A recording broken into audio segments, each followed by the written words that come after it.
유형자산에 대한 연습 문제를 보도록 할게요. 우리 첫 번째 문제 보시면 유형자산 취득 시 회계 처리를 설명한 것이다. 옳지 않은 것은 유형자산의 차입원가는 취득원가에 포함할 수 있다. 이것은 차입원가, 금융비용의 자본화를 의미하는 거죠. 그래서 맞는 편이고, 두 번째, 우상으로 증여받은 건물은 취득원가를 계산하지 않는다. 이게 잘못됐네요. 공정가출에서 우리 취득원가를 계산해야 됩니다. 그 다음에 세 번째 보시면 교환으로 취득한 토지의 가액은 공정가액을 취득원가로 하게 되어 있죠.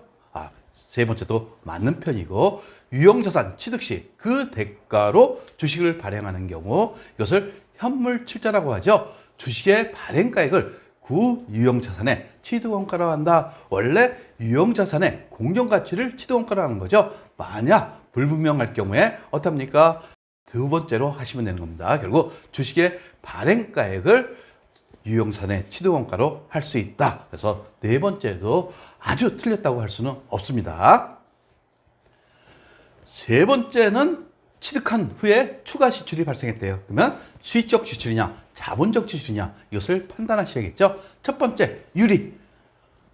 집에 있는 유리 교체했다고 해서 집의 가치가 올라갑니까? 아니죠. 그러니까 파손된 유리의 교체 비용은 수익적 지출이 되는 거고, 두 번째, 사용 용도를 변경하기 위한 비용, 이것은 자본적 지출이죠. 즉 사무실에서 없는 텔로 교체했어요. 그러면 가치가 상승할 수가 있습니다. 이럴 경우에 이것은 자본적 지출로 회계 처리하게 됐죠. 그 다음에 엘리베이터, 냉난방 설치비 이런 것도 다 자본적 지출에 해당되고, 계량, 증설이라는 것은 2층 있던 것을 3층으로 만들었다. 이것을 의미하는 거예요. 확장 등을 위한 비용, 이것은 다 자본적 지출에 해당되는 겁니다. 다섯 번째, 수선비를 비용 처리하지 않고 유형자산의 가액을 증가시킨 경우, 즉 자본적 지출로 처리했다는 얘기죠. 해당 연도의 상하로 맞는 것은 우리 제가 강조하게 있어요. 자산과 이익은 비례관계이다. 결국 첫 번째 바로 나오죠. 유형자산의 가액을 증가시켰으면 어떻습니까? 당기순이익이 증가한다. 이렇게 나오는 겁니다. 근데 두 번째, 세 번째, 네 번째 다 반대 사항이 되는 거죠.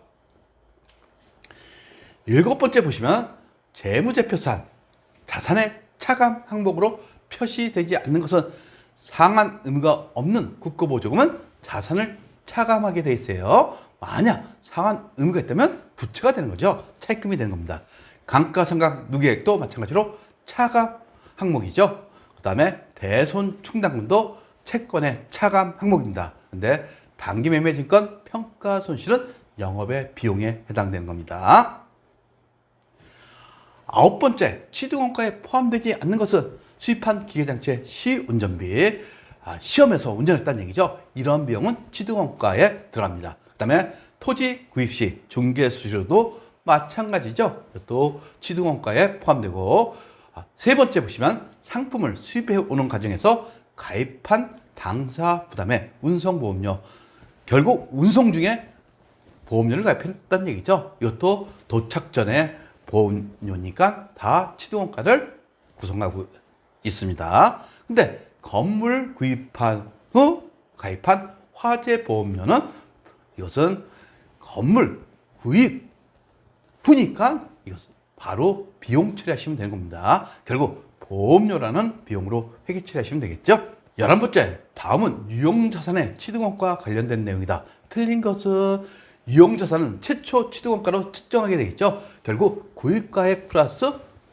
부대비용을 합산한 가액이 최초 취득원가가 되는 겁니다. 두 번째, 현물출자, 증여, 기타 무상으로 취득한 자산은 공정가치를 취득원가로 한다. 그러면서 어떻게 회계 처리합니까? 차변의 유형자산 하면서 대변의 자산추징이 영업의 수익이 되는 겁니다. 세 번째 보시면 취득원가는 구입원가 또는 경영진의 의도한 방식으로 자산을 가동하는 데 필요한 장소와 상태에 이르게 하는데 지출된 직접 원가만 포함하게 돼 있어요. 간접 원가는 포함되지 않는다는 거. 그래서 유형자산에 관련해서는 직접 원가만 취득 부대 비용이 되는 겁니다. 그리고 네 번째 보시면 유형자산이 정상적으로 작동되는지 여부를 시험하는 과정에서 발생하는 원가도 취득원가에 포함한다. 이것은 시운전비를 의미하는 거죠. 맞는 표현입니다. 그 다음에 13번째 보시면 감가상각 방법 3개를 줬죠. 정해법, 정률법, 연수학계법. 그래서 초기, 1차 년도니까 초기죠. 계상된 감가상각비가 큰 금액부터 나열한 것은, 그러면 여러분들 여기 있는 거 몰라도 딱 답이 나오죠. 첫 번째가 뭡니까? 정률법. 두 번째가 연수학계법. 세 번째가 정리법이 되는 겁니다. 근데 한번 계산해 보도록 할게요. 취득원가 100만 원. 그러면서 내용연수는 5년. 그러면서 내용연수 학계법 하면 5 곱하기 6 하시면 되는 거죠. 나누기 2 하면 내용연수 학계는 15년이 되는 겁니다. 그 다음에 잔존가치는 취득원가의 10% 정률법 상각률 좋습니다. 한번 계산해 보시면 정해법은 100만 원에서 잔존가치 10만 원을 나누기 내용연수 5년 하니까 매 1차 년도에 18만 원을 우리 감가상각비를 계산하게 돼 있어요. 근데 연수학계법은 90만 원을 15분의 5 하는 거죠. 결국 3분의 1이 되는 거예요. 따라서 30만 원을 첫째 년도에 감가상각을 하게 돼 있어요. 정률법은 어떻게 합니까? 장부가액법이죠. 100만 원에서 기초 감가상각 누계액은 없죠. 곱하기 40% 하니까 정률법은 40만 원이 되는 거예요. 따라서 여러분들은 연수학계법하고 정률법 감가상각비를 계산하실 줄 아셔야 돼요.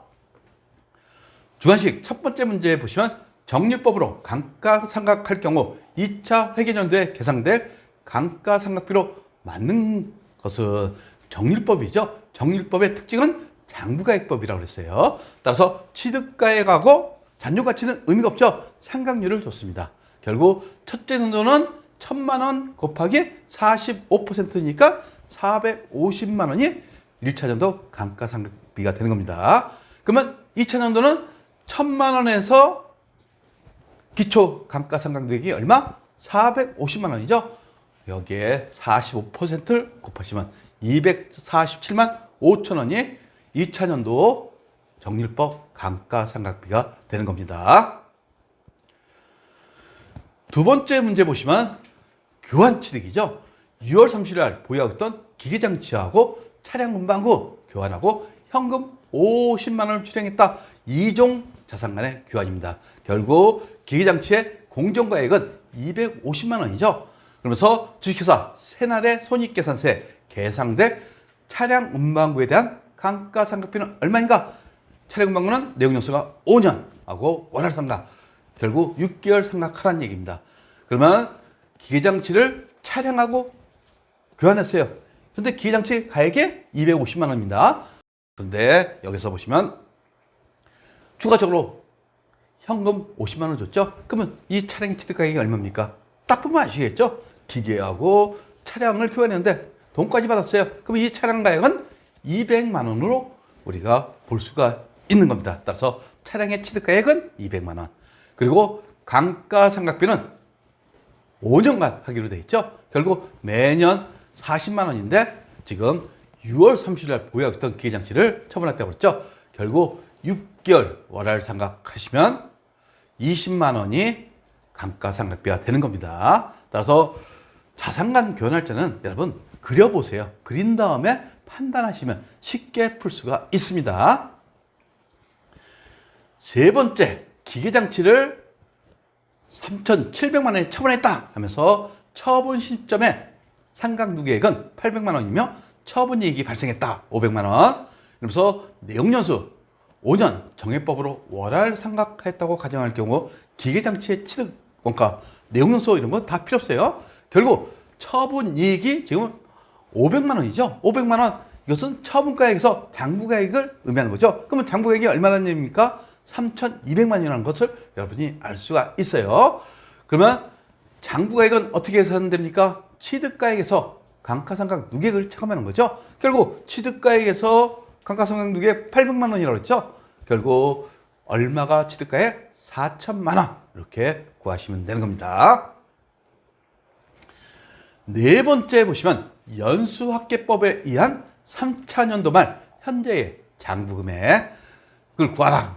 이런 문제가 나왔습니다. 기장치 취득가액은 5천만 원, 내용연수는 5년, 잔존가치는 10%, 정률법 상각률 0.45. 갑자기 뜬금없게 정률법 상각률을 줬네요. 의미가 없죠? 그러면 내용연수 합계를 구하실 줄 아셔야 됩니다. 5 곱하기 6 나누기 2 하시면 15년이 되는 거죠. 그리고 감가상각 대상 금액은 취득가에서 잔존가치를 차감하는 거죠. 잔존가치는 얼마? 500만 원이죠. 4,500만 원이 감가상각 대상액이 되는 겁니다. 그러면 내용연수 합계법의 1차년 감가상각비는 4,500 곱하기 15분의 5죠.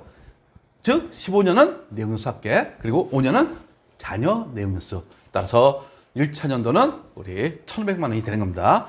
2차년도도 마찬가지죠. 변하는 것은 요거 5년에서 자녀 내용연수 4년 요것으로 변경하시면 1,200만 원이 되는 겁니다. 그리고 3차년 감가상각비 그리고 15분의 3 하시면 얼마? 900만 원이 우리 감가상각비가 되는 거죠. 이 감가상각을 다 더하시면 감가상각 누계액 3,600만 원이 되는 거예요. 지금 문제에서는 3차년도 말 장부가액을 구하는 문제죠. 따라서 3차년도 말 장부금액은 취득가액에서 감가상각 누계액을 차감한 1,400만 원이 우리 장부가액이 되는 겁니다.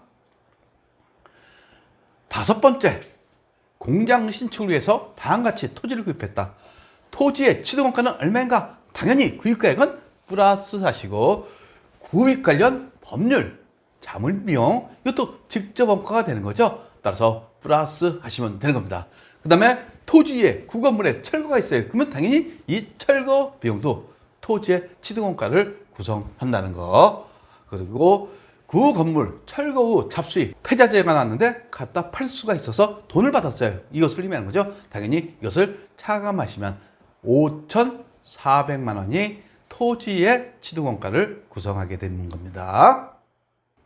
구독과 좋아요는 우리에게 큰 힘이 됩니다.